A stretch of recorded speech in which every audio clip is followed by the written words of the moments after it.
Shalom, vamos meditar nos mistérios da Bíblia do original, que não está escrita na nossa Bíblia em português. A primeira letra da Bíblia Sagrada, ela tem uma forma diferente. Ela é maior do que as outras letras dentro do seu contexto. E de vez em quando isso acontece.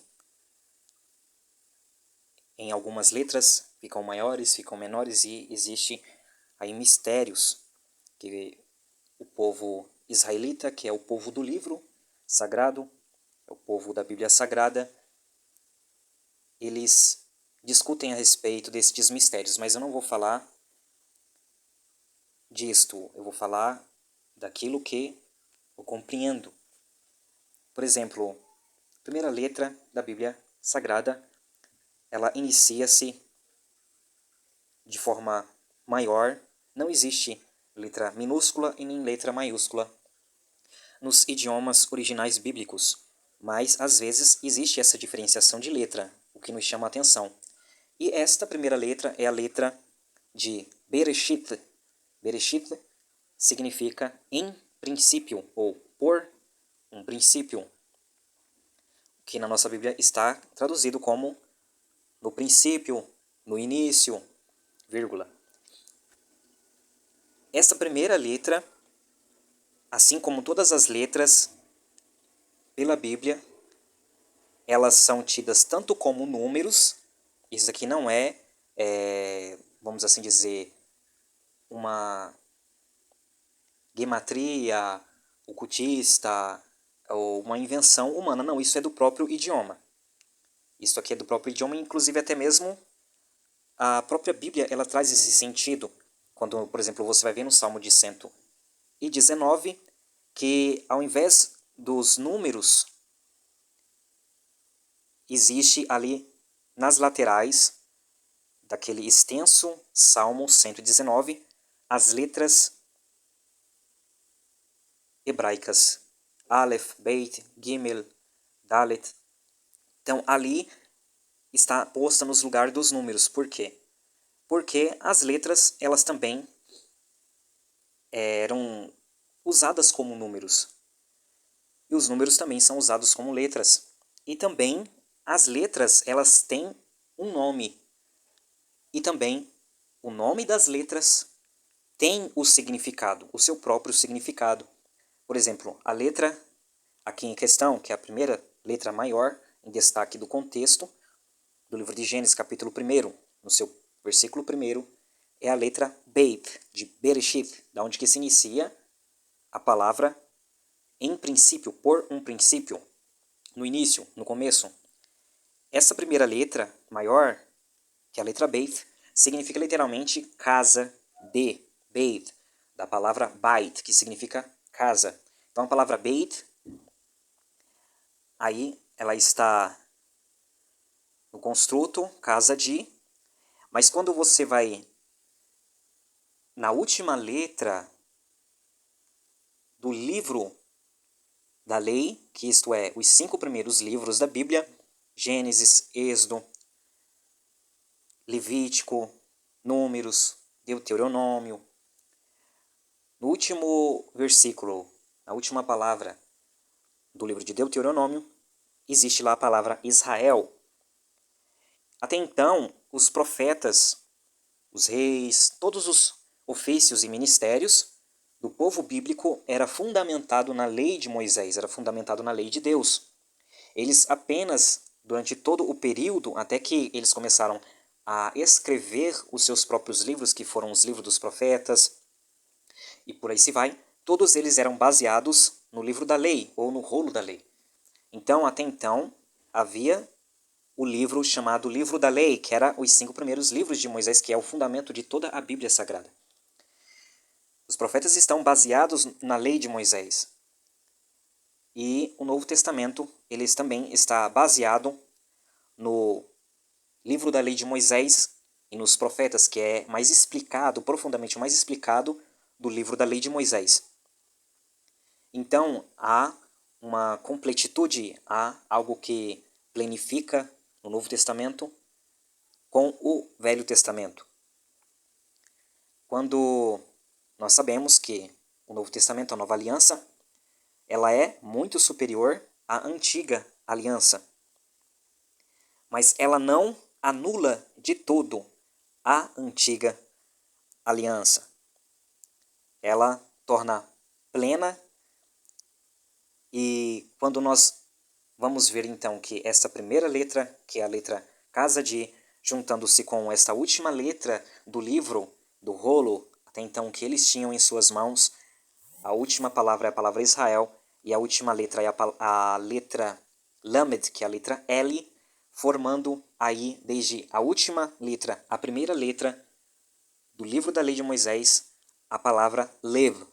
A palavra Lev, ou Lev, é porque há aí uma discussão também de que muitas destas letras que existe aí um gaguejo no meio delas, que é um pontinho que diferencia entre ela ser mais forte ou duplicar a letra numa separação de sílaba e por aí se vai. Muito dessas letras, há uma discussão entre os acadêmicos que também estas letras, como a letra Beit e Veit, elas poderiam ter inicialmente apenas um som. Então, se alguém falar lev, que é coração, ou lev, leb ou lev, seria entendido normalmente, antigamente. Então, nós vemos que esta palavra coração, lev, ela resume as escrituras, a lei de Deus, porque Jeremias, o profeta, ele vem no seu capítulo 31, no versículo 31, e ele diz que eis que vem dias, diz o Senhor dos Exércitos, que não farei uma aliança com o povo como fiz anteriormente, qual eles mesmos anularam. Eu farei uma aliança com o povo de Judá, com o povo de Israel, e eu farei com que ela seja impressa, imprimida na mente e no coração. Eles me serão por povo, e eu lhes serei por Deus. Então, esta nova aliança, ela é um pacto que Deus ele faz por intermédio do seu Filho, daquele que vai trazer e tem o poder de trazer a lei de Deus genuína, de maneira correta, aplicada no coração, no centro, no íntimo do homem, na mente, para que ele assim pratique e viva, não mais pelas forças do seu braço, do seu intelecto, mas pela força que ele dá por intermédio do seu espírito. Por isso que houve um sacrifício, por isso que há uma aceitação, pois que está escrito, com a boca se confessa e com o coração se crê que Jesus Cristo ressuscitou dentre os mortos. Então nisto consiste a palavra de salvação, a palavra de fé. Então a partir daí que o Espírito ele vem por intermédio dos méritos de Jesus, e então há um trabalho da parte de Deus dentro do homem para uma nova criação, uma nova criatura do homem, um novo nascimento espiritual dentro do homem. Isto é sentido, é real. Então, através dessas maravilhosas palavras, nós podemos ver que essa primeira letra é a letra Beit, que significa casa, casa de casa. Então, é interessante notar que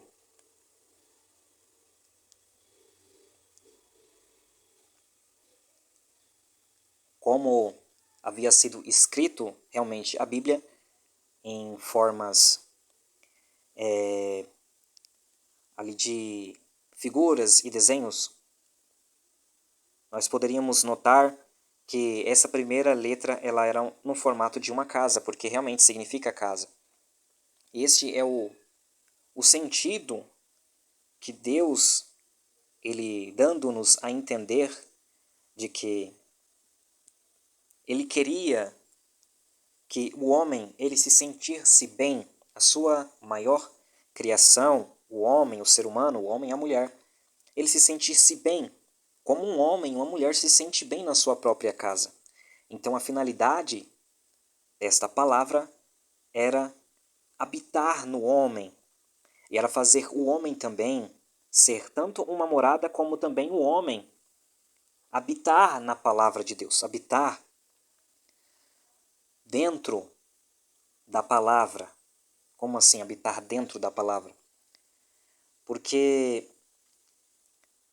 a palavra de Deus, ela criou todas as coisas pelo seu grandiosíssimo poder, as coisas imateriais, as coisas materiais, as coisas que não se veem, as coisas que se podem ver.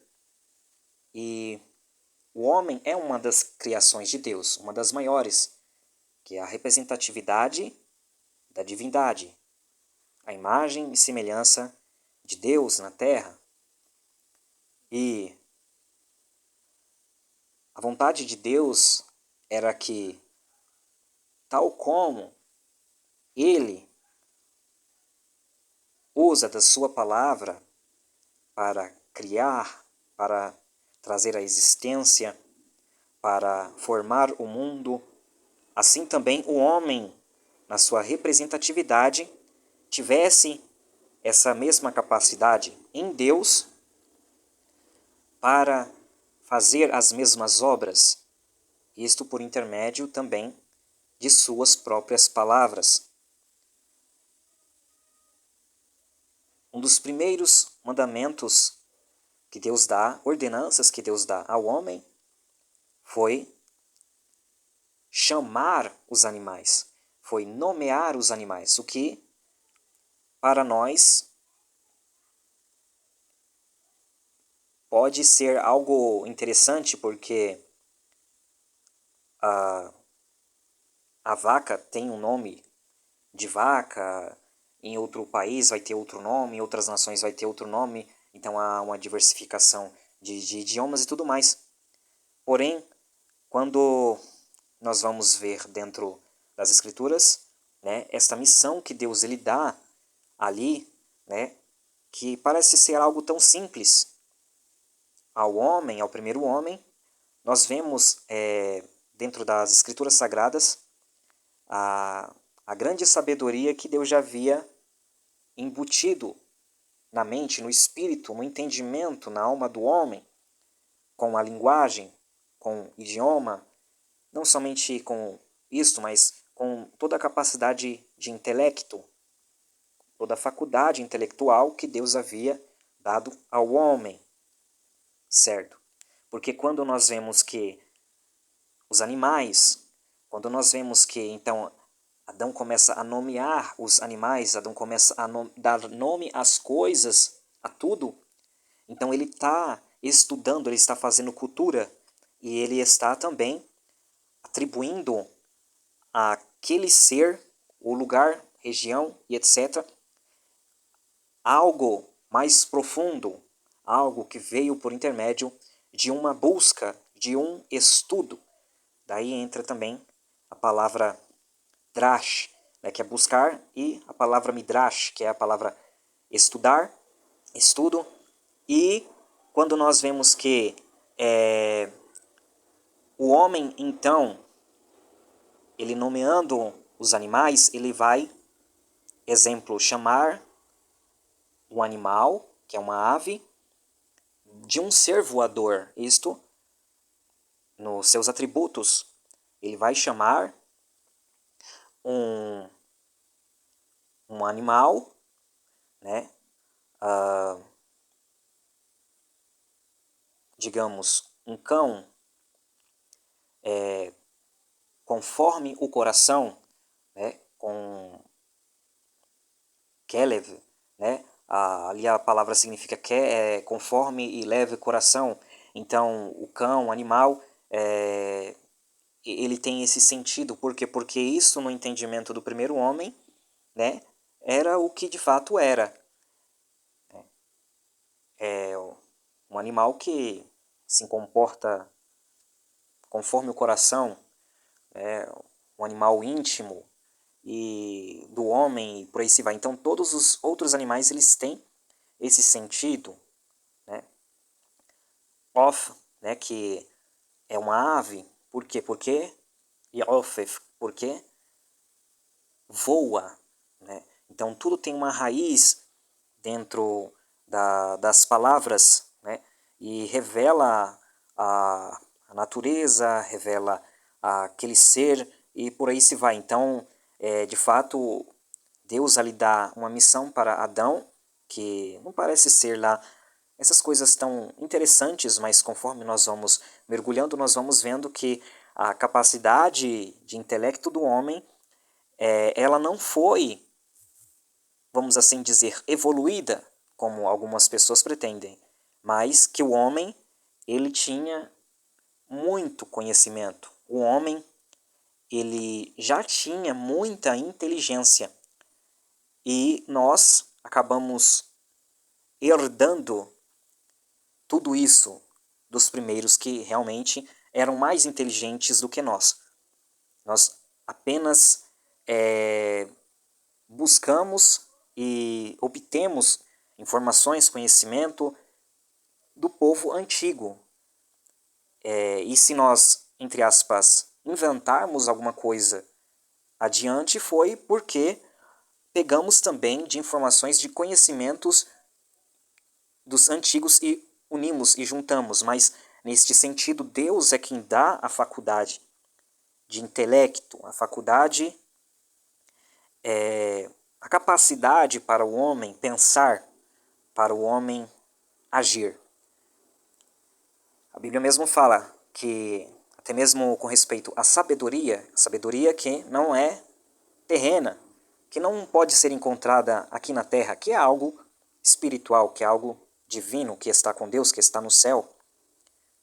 Se alguém quiser ter sabedoria de Deus, peça que Ele dá. Então, vemos que existem mistérios, existem muitos mistérios que a Bíblia ela esconde. Vemos que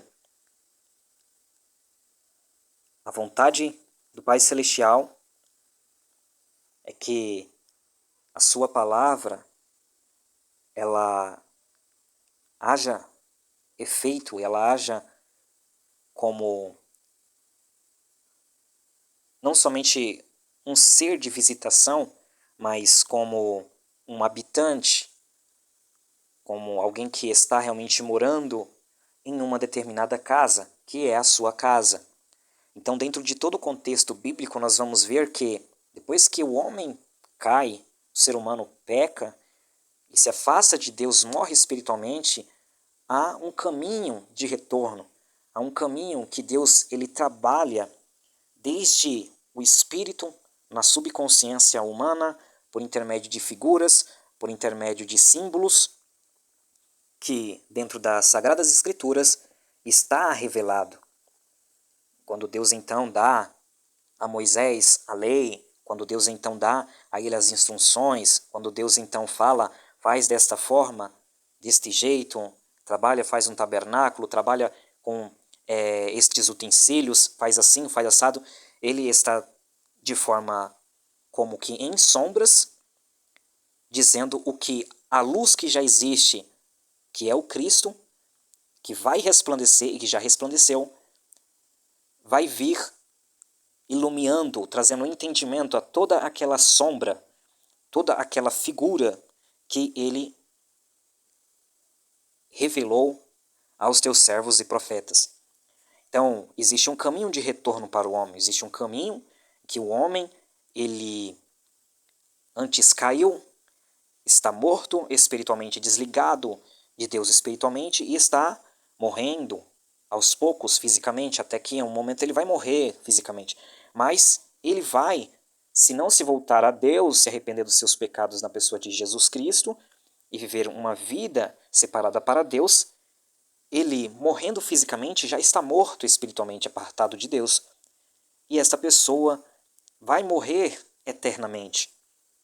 Então a vontade de Deus era revelar, pelo menos de forma no entendimento subconscientemente, figuras, sombras, linguagens, por meio daquilo que nós sabemos que é a lei, para que isto viesse de forma no subconsciente, no inconsciente humano, ser captado. Desta mesma forma também, o espírito do anticristo no mundo, que age para descredibilizar a salvação, negar a eficácia da justiça de Deus na pessoa de Jesus Cristo, ele também trabalha por meio da mentalidade e de forma subconsciente, por meio de símbolos, por meio de coisas que são misteriosas e ocultas. Nós vemos que há no inconsciente humano algo que chama a atenção.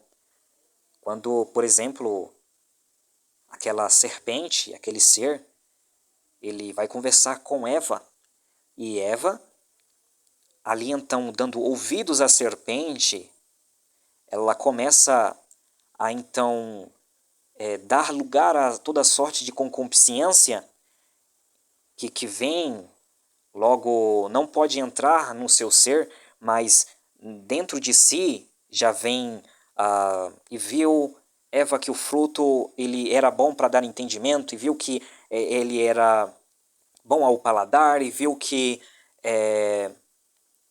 então, nesses sentidos, a conversa com a serpente, com Satã, com o opositor da vontade divina, ele produz, de certa forma, na mente, no coração, nos desejos do homem, a concupiscência. Então, há algo inconsciente dentro do homem, porque o homem ele foi criado com duas inclinações, a inclinação para a vontade carnal, porque ele foi feito carne, e a inclinação para a vontade espiritual, para a vontade do Espírito de Deus. Então, o homem ele foi criado nestes dois mundos para ser testado.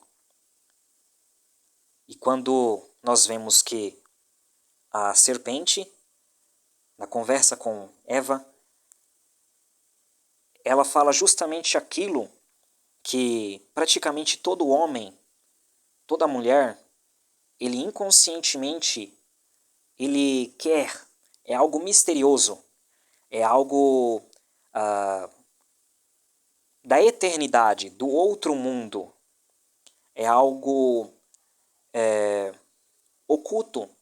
Então, inconscientemente, o homem, a mulher gosta de coisas que não foram reveladas ainda. Ele quer descobrir. E Satanás, usando desse artifício, ele trabalha também de forma espiritual, no inconsciente, no subconsciente, trazendo palavras, trazendo figuras e imagens para fazer com que o homem não se achegue à salvação plena que é na pessoa de Jesus Cristo, é o pleno conhecimento de Deus na pessoa de Jesus Cristo, o único o qual pode revelar e dar o efeito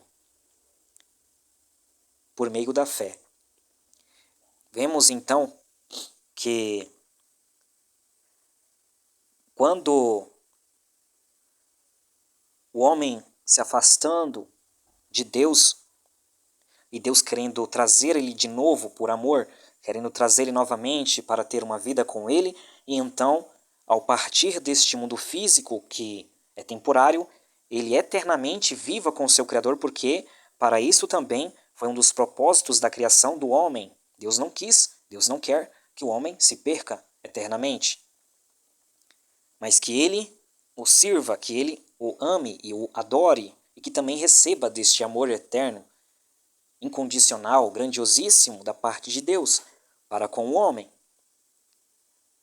A vontade de Deus era que a sua palavra criadora, agora depois da queda do homem, fosse no espírito do homem revivificar. Por isso que Jesus ele disse, a carne para nada aproveita, mas as palavras que tenho dito são espírito e vida vindas de Deus. Então, a palavra ela é espiritual. A palavra de Deus ela é espiritual, ela é boa. A palavra ela é poderosa. A palavra de Deus ela é vida. Então ela traz esta vida ao homem que espiritualmente está morto e agora ele pode reviver por intermédio da fé. Ele agora pode reviver por intermédio de uma pequena semente, comparado aí ao grão de mostarda. O reino de Deus é comparado a um pequeno grão de mostarda.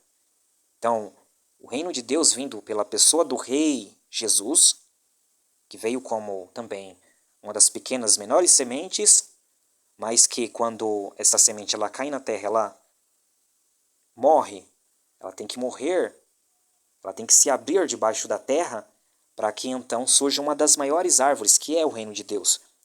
Então, quando esta semente, que é a palavra de Deus, vem, quando o coração ele é receptível, quando o coração ele recebe, ele é uma terra propícia para se receber esta palavra no ato de praticar a vontade divina, então ela germina e ela dá frutos. Ela trabalha nesta terra para que haja aí o reino de Deus dentro de nós, por intermédio da pessoa de Jesus Cristo. Então, esta é a vontade de Deus, que a palavra também habite dentro do coração, que a palavra habite no homem, no interior, no mais profundo do ser do homem. Então, vemos aí mistérios da Bíblia Sagrada, desde a primeira letra, já revela muitos mistérios. A vontade do Senhor é fazer com que a sua palavra seja uma habitação, assim tal como também o Cristo, que veio como um segundo Adão. Ele veio como um filho de Deus de natureza divina, aquele que, vindo por intermédio do Espírito Santo, na pessoa de Maria, no seu tempo, no tempo em que Deus determinou, vai, meu filho, este é o teu tempo. Então, conforme está escrito também no livro de Malaquias, no final dizendo que e virá o anjo da aliança, ou seja, o mensageiro da aliança, e também ele virá ao seu templo, no tempo determinado. Então, Jesus ele viria no tempo determinado como um mensageiro, como um anjo, um mensageiro de uma nova aliança, para que os homens que o recebam, eles se tornem um corpo junto com ele. Ou seja, para que os homens habitem em Cristo. Os homens, as mulheres, eles juntos, eles se tornem um só corpo. Isto é uma linguagem bíblica muito antiga, comum, como, por exemplo, muitas das vezes, um homem representava todo um povo. Quando a Bíblia, muitas vezes, ela fala de homens dizendo, você vai abater aquela nação toda como se fosse um homem apenas, porque ela está representando um homem. Quando, por exemplo, também, os filisteus, né, estão afrontando os israelitas e ali está Golias, o homem que representa os filisteus. E também, agora Davi, representa, né, o povo dos exércitos do Senhor. Então, esta linguagem, ela é bíblica. Quando Cristo, ele representa um homem, um corpo, o corpo de Cristo, o corpo do ungido. E todos nós que nos agregamos a ele, nos tornamos partes do seu corpo. Ou seja, nós encontramos também moradia na pessoa de Cristo. Então, a palavra, ela habita em nós e nós habitamos também na palavra. Bom, existem outros mistérios, existe milhões e milhões, eternamente. A eternidade será pouquíssima para desvendar todos os mistérios que estão contidos nas Escrituras Sagradas. Fiquem na paz, na graça do Senhor Jesus. Deus vos abençoe.